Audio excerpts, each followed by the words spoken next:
Alright, magandang araw mga kapatots. Para po sa video sa araw na to, after 2 weeks po, or 2 linggo, babalikan po natin yung gak fruit na nakita natin, na ayon dun sa mga nag-comment dun sa una kong video. Yun nga po, sinabi na gak fruit daw ang pangalan, tapos pwede po siyang kainin. So tingnan natin kung naandito pa.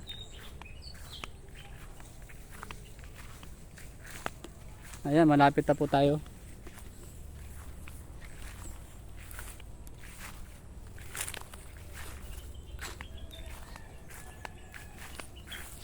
Sabi po, Nuno. Ayun, nandito pa po mga idol, oh. Ayan, oh. Kasi yung iba mataas. So kunin natin yung isa. Tabi-tabi po.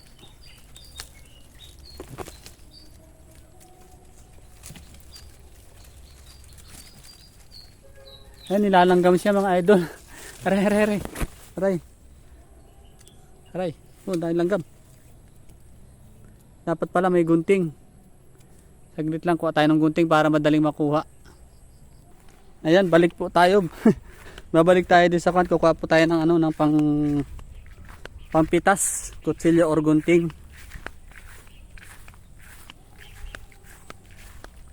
Tapos ang gagawin po natin, bubuksan natin yung isa.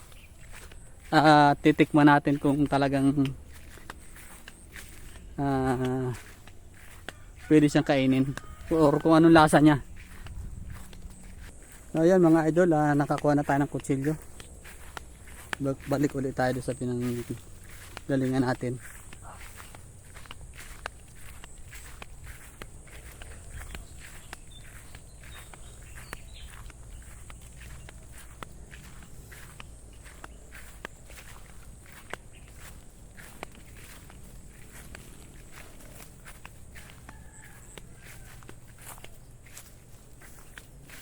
Ewan ko lang kung pwede pa to kasi sobrang tagal na.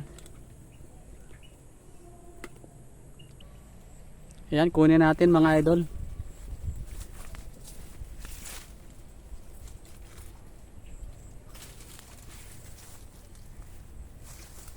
Malambot po siya, malambot. Pero yung tinik niya, ano, medyo matalas-talas din.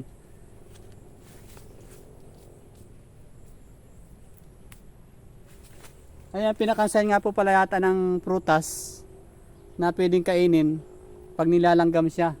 Ibig sabihin, may lasa siya na matamis.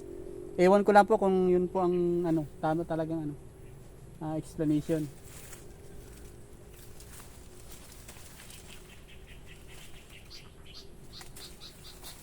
Ayan yung isa po, tuyo na yung pinakambagin niya.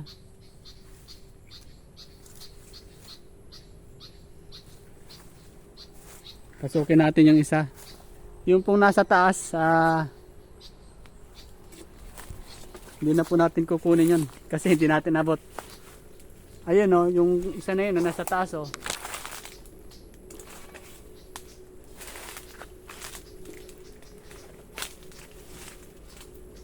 Kinain na po siya ng kinain siya ng iwan ko kung anong kumain dyan, daga-baga o ano.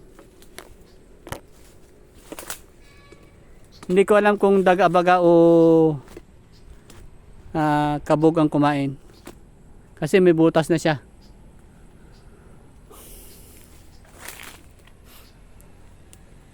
Kunan natin yung isa. Nasaan na isa? Ayan dito.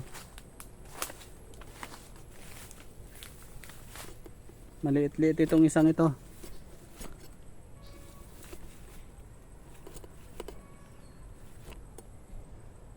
Sana pag kinain natin hindi tayo malason.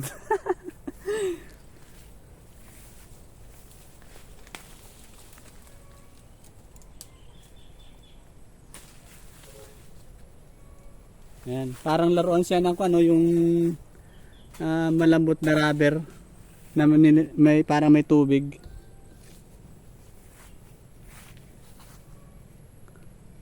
Ayan, yung bagay niya oh. Yung meron pa doon sana yan oh. Meron pa. Tapos ayan, yan yung may butas. Yung bagay niya mga idol, papatay na. So ayan, aabangan niyo po yung ano, yung kung anong lasa. May isa pa doon oh, medyo mataas-taas na, malaki sana kaya lang mataas. So abang-abang lang po kayo kung anong lasa. Ayan mga idol, nakuha na po natin. Bali tatlo yung abot natin kuhanin. So buksan natin kung anong klase ng laman at kung anong lasa. Ayan. Ha? Sigurado kang pwedeng kainin ito ha.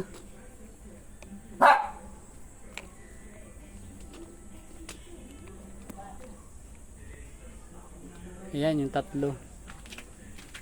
Buksan natin mga idol. May kutsilyo. Ito muna maliit.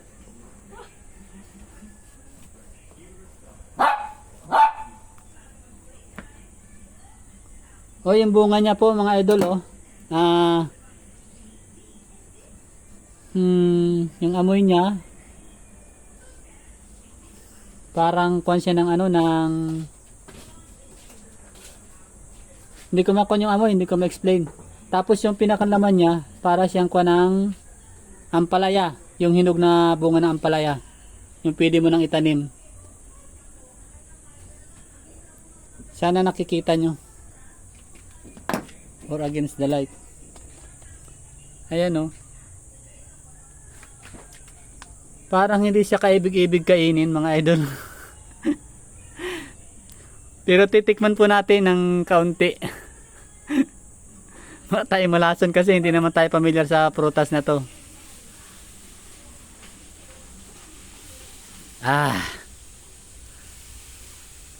Sana hindi lason. Parang kuha na siya yung ano, yung parang overripe na.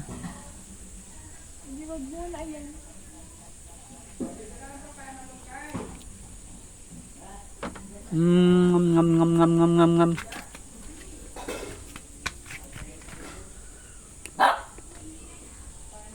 Yung lasa niya mga idol,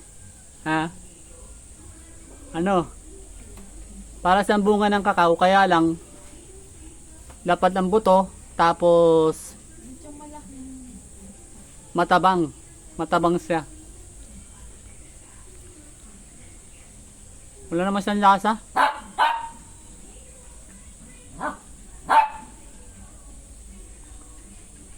Masarap lang, masarap. Kaakit-akit lang siyang tingnan. Nalagyan ako. Grabe ang kulay niya mga idol, parang dugo yung kwan niya. So wala naman lasa. Parang dugo talaga. Singkulay ng dugo yung kanyang ano, yung kanyang tawag dito. Loading. Basta singkulay ng dugo yung yung juice niya at saka ayan, kitang-kita niyo naman.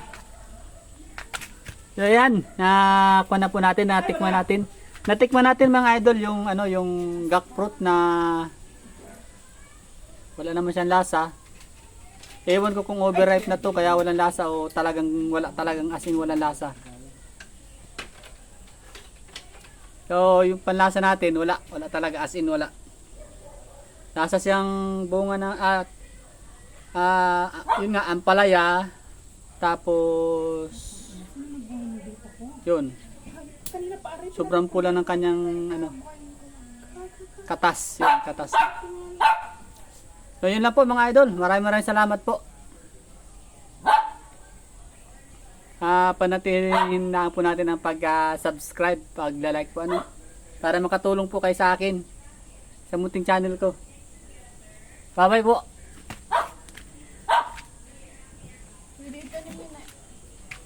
Bakit? Ayan na, may dalawa pa tayo. Dali natin sa bayan para ipapablog ko rin doon sa aking kapatid na mahilig din mag-vlog. Ang ganda niya talagang tingnan. Bye bye po. Salamat, salamat, salamat, salamat.